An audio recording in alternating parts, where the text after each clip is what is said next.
I am Ashish Kumar और आप सभी का स्वागत है आइडियल क्लासेस के इस ऑनलाइन प्लेटफॉर्म पर।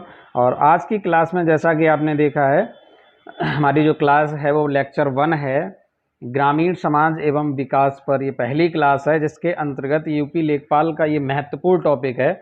इसमें देखो बहुत सारे टॉपिक ऐसे हैं जिस पे हम खुद आकर क्लास लेंगे और लाइव क्लास लेंगे, और कुछ टॉपिक ऐसे हैं जिन पर लाइव क्लास लेना थोड़ा सा पॉसिबल नहीं होता क्योंकि बहुत सारा फैक्चुअल डेटा है। तो उस डेटा में क्या एक दो क्वेश्चन बनते हैं, तो उसी पे रिलेटेड ये पहली क्लास है। और बाकी ज़्यादा से ज़्यादा क्लास जहाँ समझाने का पार्ट होगा वहाँ हम आके खुद आपको लाइव क्लास में पढ़ाएंगे, जैसे मैथ और रीजनिंग कराता हूँ। तो आज का ये लेक्चर 1 है, इस लेक्चर 1 को ध्यान से समझना है। इसमें एक दो क्वेश्चन बनेगा, ये इंपॉर्टेंट क्वेश्चन है। चलिए हम स्टार्ट करते हैं क्या है समझने। तो आज की पहली क्लास में हमें जो समझना है, ठीक है, वो है हमारा भारत में प्रयोग होने वाली खेती की विभिन्न प्रकार की माप। तो अगर आप देखेंगे भारत के अंदर यानी विभिन्न भागों में, विभिन्न क्षेत्रों में आप देखेंगे तो बहुत ज़्यादा यानी घंटा, गट्ठा, जरीब, उनवासी, विश्वासी, बिंसवांसी होता है, ठीक है। एकड़, हेक्टेयर, बीघा, ये सारी की सारी जो माप हैं वो आपको मिलेंगी और ये इनका क्या होता है, मोस्टली यूज होता है हर जगह, है ना। तो ये चीज़ हमें थोड़ा सा इसको मैं चेंज कर लेता है, हाँ ठीक है। तो ये क्या है, ये हर जगह आपको देखने को मिल जाएंगे। और चलिए, तो इनमें क्या है, आपको गज मिलेगा, हेक्टेयर मिलेगा, वर्ग फीट मिलेगा, ये बहुत सारी माप हैं जिनमें से जो इम्पोर्टेंट है, जिन पर क्वेश्चन बनता है वो हमने आपको हाईलाइट कर रखी है। जैसे गट्ठा है ना, जरीब है, इसके अलावा एकड़ है, हेक्टेयर है, बीघा है, इन पर जो क्वेश्चन है बहुत अधिक बनते हैं। तो चलते हैं, सबसे पहले हम समझते हैं। जैसे अगर हमने देखा यहाँ पर लिख रहा है, देखो अगर हम बात करें गज की, तो जैसे अगर पूछा जाए कि एक गज जो है वो कितने इंच के बराबर होता है लंबाई में है, तो ये होता है 36 इंच के बराबर होता है। और 9 वर्ग फीट के बराबर होता है एक गज जो जगह होती है। अगर एक गट्ठे की अगर बात करें तो एक गट्ठा जो होता है वो 2.75 गज और 99 इंच के बराबर होता है, ठीक है, एक गट्ठा। तो एक चीज ध्यान रखना, गज में अगर हम देखते हैं तो कितना होता है, 2.75 गज। गट्ठा और गज के बीच का रिलेशन है ये, ठीक है। अगला इंपॉर्टेंट है, अगला जो बताया गया कि जरीब। अब इस जरा जरीब को समझो, क्या कहा गया है इसके अंतर्गत। अगला इंपॉर्टेंट रिलेशन है कि एक जरीब जो है वो कितने के बराबर होती है, वो 55 गज के बराबर होती है। अब ये जरीब होता क्या, तो जरीब एक प्रकार का फीता या चैन होती है, इस बात को समझो, ठीक है, जिसमें लोहे या इस्पात से बनी कड़ियां लगी होती हैं और एक दूसरे से छल्लों द्वारा, वो इंपॉर्टेंट चीज है, लोहे या इस्पात की कड़ियां होंगी और वो उनके भी छल्ले होंगे। अब ये ध्यान रखना, ये भूमि मापन की महत्वपूर्ण इकाई है जरीब, ठीक है। जरीब में क्या होता है, कुल माप के 10वें अंश के माप के बराबर क्या होता है, आपको एक गट्ठा लगा होता है, ठीक है। इंपॉर्टेंट चीज है, गट्ठा लगा होता है कि 10वें माप के बराबर, ठीक है। अब देखो समझो, ये चित्र में जो दिखाया गया है ये क्या है, ये जरीब है, ठीक है, इसी को बोलते हैं हम जरीब। ये मापन में, भूमि मापन में प्रयोग की जाती है। इस जरीब के अंदर होता क्या, इस चीज समझो। जैसे इसमें ये तो है कड़ियां, और इन कड़ियों के बीच ऐसे 3 छल्ले लगे होते हैं इस तरीके से, फिर अगली कड़ी होती है। इन छल्लों से हम क्या करते हैं, इसको जरीब को टाइट वगैरह किया जाता है। ये ध्यान रखना, 3 छल्ले लगे होते हैं। तो ये जरीब होती क्या है, लोहे की बनी होती है या इस्पात की बनी होती है, ठीक है, इसकी बनी हो। तो इसका उपयोग हम भूमि मापन में करते हैं, ये ध्यान रखना, ठीक है। और हमने क्या बताया कि एक जरीब जो है वो 55 गज के बराबर होती है, इंपॉर्टेंट पॉइंट है। चलिए हम आगे चलते हैं, फिर आगे समझाते हैं कि जरीब के प्रकार क्या हैं। तो अगर हम जरीब के प्रकारों पर बात करें तो जरीब जो होती हैं सामान्यतः 3 प्रकार की होती हैं। एक है शाहजहानी जरीब और गंटरी जरीब और मीट्रिक जरीब, ठीक है। ये बहुत इंपॉर्टेंट है, पूछा जाता है। और अगर आपको हम बात करें कि एक मानक जो पक्का बीघा होता है, एक पक्का बीघा की अगर बात करें, यानी मानक पक्का बीघा जो होता है, पूरी जरीब 55 गज होती है वैसे। लेकिन अगर हम कहें क्या 55 गज की हम जरीब का प्रयोग करते हैं, तो बिल्कुल नहीं करते हैं। जो प्रयोग होती है वो 27.5 गज वाली जरीब का प्रयोग किया जाता है। ऐसा क्यों करते हैं, इसका कारण ये होता है, देखो अगर हम 55 गज वाली जरीब का प्रयोग करेंगे, चूंकि ये बनी किसकी है, ये बनी है लोहे की। भाई अगर लोहे की जरीब है तो आप खुद समझो इसका वेट क्या होगा, वजन जो होगा भारी हो जाएगा। तो ये वजन में क्या होगी, भारी होगी। तो जिसके कारण क्या होगा, प्रयोग में असुविधा होगी। क्या होगी इसकी, जब इसका प्रयोग करेंगे 55 गज वाली को, तो उसमें हमें क्या होगा, प्रयोग में असुविधा होगी। तो उस असुविधा से बचने के लिए हम क्या करते हैं, हम जो जरीब प्रयोग करते हैं वो 27.5 गज लंबाई की जरीब का प्रयोग किया जाता है। ठीक है, मीट्रिक जरीब इंपॉर्टेंट है, कई बार एग्जाम में पूछी जाती है, इसलिए मैंने यहाँ पर बता दिया कि मीट्रिक जरीब क्या होती है, इस बात को समझो। इसमें 20 सेंटीमीटर लंबाई की 100 कड़ियाँ लगी होती हैं। ठीक है, क्या कहा मैंने कि 20 सेंटीमीटर लंबाई की, यानी 20-20 सेंटीमीटर की लंबाई की कड़ी होती है, और उन कड़ियों की संख्या कितनी होती है, टोटल 100 कड़ियाँ होती हैं इसमें, और प्रत्येक 2 कड़ियों के बीच 3 छल्ले लगे होते हैं। ठीक है, वही चीज़ है सेम, तो ध्यान रखना, उसको हम क्या कहते हैं, मीट्रिक जरीब कहते हैं। अब इंपॉर्टेंट है, कुछ विषय हैं, जरा समझ लो इसको, रिलेशन है। जैसे एक कच्चा बीघा, आपने देखा बीघा जो होता है ना, 2 तरह का होता है, एक होता है कच्चा बीघा और दूसरा होता है पक्का बीघा। कच्चे बीघा में होता है 6.67 बिस्सा या 6 सही 2/3 बिस्सा। क्या कह रहा हूँ मैं, 6 सही 2/3 बिस्सा होता है। ठीक है, पूरा नहीं होता है ये 7 बिस्सा। जैसे अगर गाजियाबाद वगैरह क्षेत्र में देखेंगे तो यहाँ पे क्या करता है, लगभग 6 सही 2/3 बिस्सा चलता है। अगर आप इलाहाबाद में चले जाएंगे या मैनपुरी क्षेत्र में जाएंगे, यानी अलग अलग उत्तर प्रदेश में भी अलग अलग क्षेत्रों में बिस्सा जो है अलग अलग होता है। ठीक है, यहाँ पर कच्चा बीघा है गाजियाबाद में। अगर हम उधर जाएंगे, ये वाला जो भाग है, ये पूर्वांचल वाला है, तो इस वाले में सॉरी पश्चिम वाला भाग है। अगर हम उधर जाते हैं पूर्वांचल में, तो क्या होता है, ये बीघा बढ़ जाता है, तो वहाँ पक्का बीघा चलता है। तो पक्के बीघे में क्या होता है, 20 बिस्सा होता है।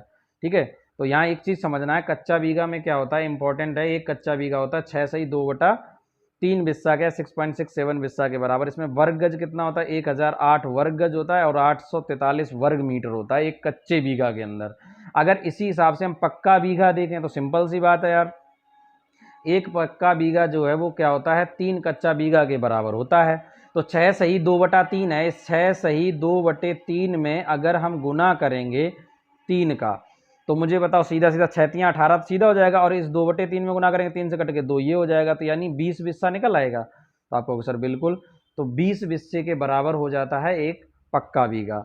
अगर हम एकड़ में पूछें तो एक पक्के बीघा के अंदर जो एकड़ निकल आता है वो होता है 0.625 एकड़, और हेक्टेयर कितना होता है, 0.253 हेक्टेयर के बराबर होता है। ठीक है, इंपॉर्टेंट है, एक पक्के बीघा के अंदर 2 चीज़ें इंपॉर्टेंट होती हैं, या तो आपसे वर्ग गज पूछता है या वर्ग मीटर पूछता है। मोस्ट प्रोबेबली अगर आप क्वेश्चन देखते हैं तो एक पक्के बीघा के अंदर कितने वर्ग गज होता है, ये क्वेश्चन में पूछा गया है। ठीक है, तो इंपॉर्टेंट है, 30-25 यानी 3025 वर्ग गज होता है एक पक्के बीघा के अंदर। ठीक है, अभी हम वो क्वेश्चन भी देखेंगे जो प्रीवियस ईयर में आए हुए हैं 2015 के यूपी लेखपाल एग्जाम में।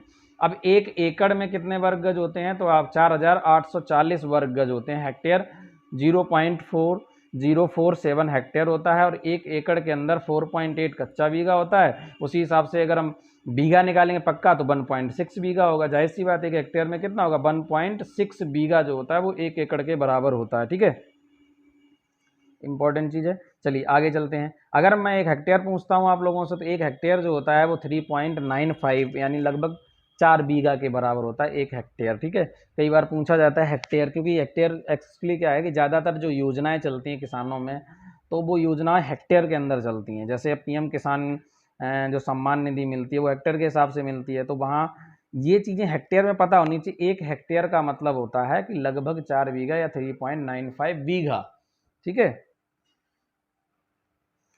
और हेक्टेयर में अगर आपसे एकड़ पूछा जाए तो एक हेक्टेयर के अंदर एक हेक्टेयर के अंदर कितने बीघा बराबर होते हैं, एकड़ कितना होता है इसमें, 2.4711 एकड़ बराबर होता है। कुछ लंबाई की मापें हैं, जैसे कि अगर हम बात करें, पूछा जाता है कि 4 अंगुल जो है वो एक ग्रह के बराबर होता है, 16 ग्रह एक गज के बराबर होता है।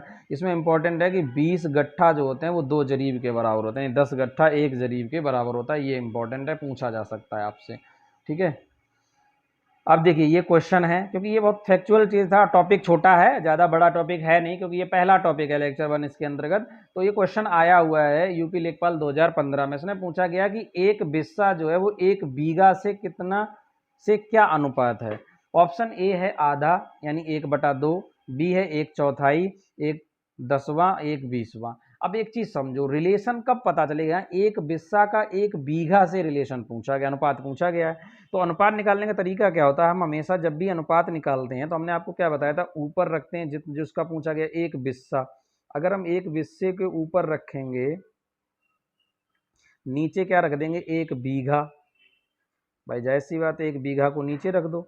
1 बीघा जो होता है वो कितने 20 बिस्सा के बराबर होता है। तो जैसे ही यहाँ पे 20 बिस्सा रखोगे आप, यानी ऊपर क्या है, ऊपर जो आएगा आपका 1 बिस्सा आएगा, नीचे 20 बिस्सा आएगा, ये बिस्से से बिस्से कट जाएगा, तो 1/20 आ गया, यानी 1/20वां। तो इसका राइट आंसर क्या होगा, इसका जो राइट आंसर होगा वो डी आएगा, 1/20वां, अर्थात 1:20 या 1/20 की बात कर रहा है, या हम कह सकते हैं 1:20, 1:20। क्लियर है, तो ये अनुपात आ जाएगा। अगला क्वेश्चन नंबर 2 देखो, जरा ध्यान से समझो इस क्वेश्चन को। दूसरा देखो इंपॉर्टेंट, देखो ये क्वेश्चन आया हुआ है 2015, ये क्वेश्चन आया हुआ है यूपी लेखपाल, ठीक है, यूपी लेखपाल का जो एग्जाम हुआ था, उस लेखपाल के एग्जाम के अंदर ये 2015 में क्वेश्चन पूछा गया है। क्लियर है बात, 2015 में क्या गया, ये क्वेश्चन पूछा गया है। ठीक है, क्या है क्वेश्चन जरा समझो। क्वेश्चन में साफ साफ उन्होंने कह रखा है कि 1 एकड़ जो है वो कितने वर्ग गज के बराबर होता है। तो अभी अभी हमने आपको पढ़ाया था कि 1 एकड़ जो होता है, अब इसमें देखो 4840 लिखा, 2025 लिखा है, 4425 लिखा, 3025 लिखा। अभी हमने आपको पढ़ाया कि 1 एकड़ जो होता है वो कितने वर्ग गज के बराबर होता है। तो देखो साफ साफ हमने इसीलिए ये चीज़ हाईलाइट कर रखी थी, क्योंकि ये क्वेश्चन आया हुआ है। 1 एकड़ जो होता है वो 4840 वर्ग गज के बराबर होता है। क्लियर है बात, तो इस क्वेश्चन का राइट आंसर क्या होगा, तो इस क्वेश्चन का आप कहेंगे सर राइट आंसर क्या हो जाएगा, इस क्वेश्चन का राइट आंसर ए हो जाएगा, 4840 वर्ग गज। क्लियर है बात, ठीक है। अगला इंपॉर्टेंट क्वेश्चन है, जरा समझो इस बात को, क्या कह रहा है क्वेश्चन में। अगला क्वेश्चन ये कह रहा है कि यूपी में प्रचलित धरातल की माप, धरातल मतलब होता है भूमि, ठीक है, कि माप में निम्न में कौन सा सही नहीं है। पहला है कि 20 बिस्सा जो है वो 1 बीघा के बराबर है, तो बिल्कुल करेक्ट है। और 1 बीघा जो है वो कितना 55 × 55 वर्ग गज के बराबर होता है। 55 55 का गुना कर लो तो निकल आएगा 25, और 5 6 6 30 25, तो बिल्कुल ये भी सही है। अगला कह रहा है कि इसमें 20 कंचवासी 1 बिंसवासी के बराबर होता है, या 20 बिंसवासी 10 बिस्सा के बराबर होता है।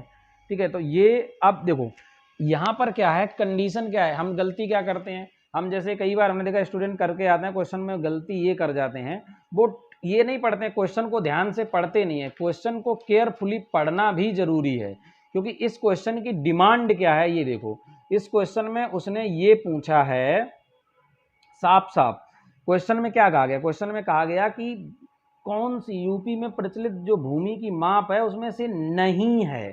ठीक, ये इंपॉर्टेंट है। और हम क्या कहें सही है, तो वैसे ही हम पहले पे टिक करके चले जाएंगे, जबकि क्या हो जाएगा, पहला सही है ये बात ठीक है, लेकिन उसने पूछा सही नहीं है, तो इसमें सही नहीं कौन सा होगा, तो इस क्वेश्चन का जो राइट आंसर होगा वो होगा डी। इसने कहा कि 20 बिस्वासी जो होता है वो 10 बिस्सा के बराबर होता है, ये गलत है, क्योंकि 20 बिस्वासी जो होता है वो क्या होता है, विश्वांसी होता है। ये थोड़ा मिस्टेक हो गया है टाइप में, ये विश्वांसी होता है। तो ये विश्वांसी जो होता है वो 1 बिस्सा के बराबर होता है। कितने के बराबर होता है, 1 बिस्सा के बराबर होता है। ठीक है, 1 बिस्सा के बराबर होता है। 20 विश्वासी किसके बराबर हो गए, 1 बिस्सा के। तो इस क्वेश्चन का जो राइट आंसर होगा वो क्या होगा, आपका डी होगा। क्लियर है बात, ये डी जो है वो राइट आंसर है। तो इस तरीके से क्वेश्चन पूछे जाएंगे आप में। तो आज का लेक्चर थोड़ा सा छोटा था, लेकिन क्योंकि ये चैप्टर इंपॉर्टेंट है और यहाँ से क्वेश्चन बनते हैं, इसलिए मैंने आपको ये सारे देखो कुछ क्वेश्चंस भी कराए हुए हैं, और ये क्वेश्चन आए हैं और ये इंपॉर्टेंट है। इसका पीडीएफ नोट्स आपको मैं प्रोवाइड कर दूंगा, ये आपको पढ़ लेना है कि जरीब क्या होता है, पता होना चाहिए जरीब के बारे में, क्योंकि जब आप लेखपाल बनेंगे तो वो सारी चीज़ें आपको पहले से पता होनी चाहिए। ठीक है, और यहाँ एक चीज़ और इम्पॉर्टेंट है, मैं वो भी करा देता हूँ आपको, यहीं इस खाली पेज पे थोड़ा सा जूम कर लेते हैं। हाँ ठीक है, अब मैं इस खाली पेज पे आपको कुछ पॉइंट करा देता हूँ, वो आप लोग नोट कर लेना। वो पॉइंट क्या है, बहुत इंपॉर्टेंट पॉइंट है, क्योंकि बहुत बार एग्जाम में पूछे गए हैं और आगे संभावना है कि वो जरूर पूछे जाएंगे। ठीक है, जैसे कई बार क्या होता है कि लेखपाल द्वारा क्या होता है, जो फसली पड़ताल पूछी जाती है ना, तो मैं आपको इसी क्लास में यहाँ बता देता हूँ कि पड़ताल क्या होती है, जरा समझो पड़ताल। ठीक है, ठीक है, वैसे तो राइटिंग हमारा बढ़िया है, लेकिन इस पर लिखने में थोड़ा सा प्रॉब्लम होती है, पड़ताल। ठीक है, इस बात को समझो जरा। अब पड़ताल की अगर हम बात करें तो पड़ताल क्या होती है कि लेखपाल क्या करता है, फसली 3 पड़ताल करता है। ठीक है, कितनी पड़ताल करता है, 3। अच्छा, इससे काम नहीं चलेगा, इससे चल जाएगा, इससे भी नहीं चलेगा, चलो मैं ऐसे ही लिख देता हूँ। वो क्या करता है, पूरे वर्ष में 3 पड़ताल करता है। कितनी पड़ताल होती है? 3। ठीक है, कितनी पड़ताल होती हैं? लेखपाल पूरे वर्ष के अंदर 3 पड़ताल करता है। और वो 3 पड़ताल कौन सी होती हैं? हमने आपको फसली प्रारूप पढ़ाए हैं।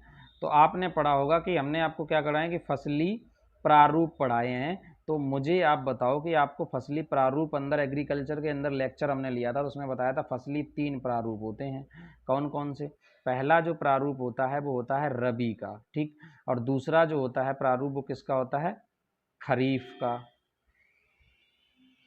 खरीफ। और तीसरा जो प्रारूप होता है वो कौन सा होता है? जायद, जायद। क्लियर है बात? यानी फसली प्रारूप की अगर हम बात करें तो कौन से प्रारूप होते हैं? 3। फसल प्रारूप, क्या है? फसल प्रारूप।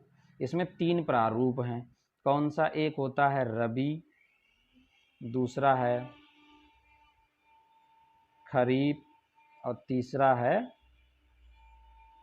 जायद। क्लियर है? ये 3 प्रारूप हैं फसल के।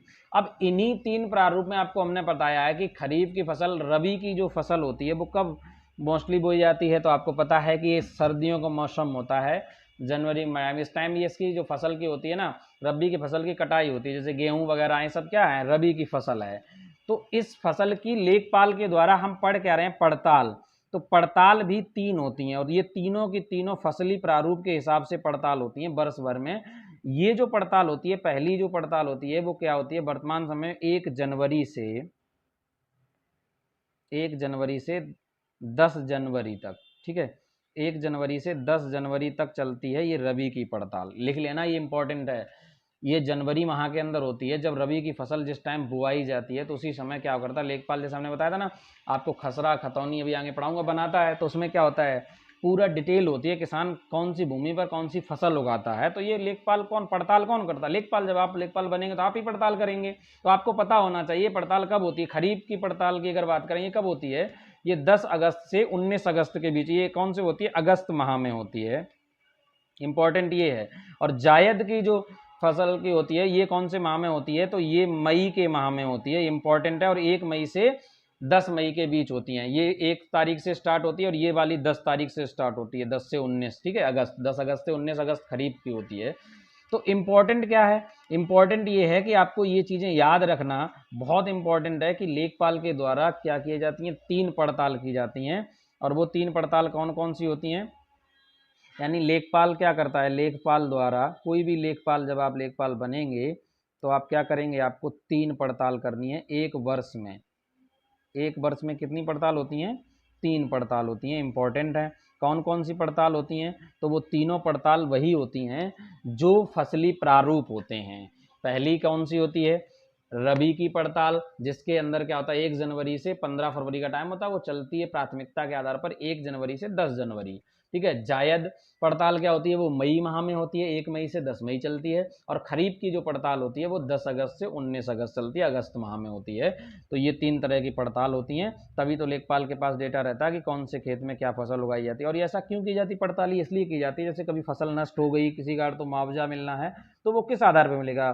कैसे पता चलेगी सरकार को कि कौन सी खेत में कौन सी फसल हो रखी थी? तो वो पड़ताल करते हैं, लेखपाल का ये काम होता है। ठीक है। तो आज की क्लास में इतना बहुत है। और आपने, आई होप, ऐसा आशा करता हूँ कि आपने बहुत ध्यान से समझा होगा, नोट्स बनाए होंगे। तो ये इंपॉर्टेंट चीज़ है, आपको ये याद रखना पड़ेगा। Thank you.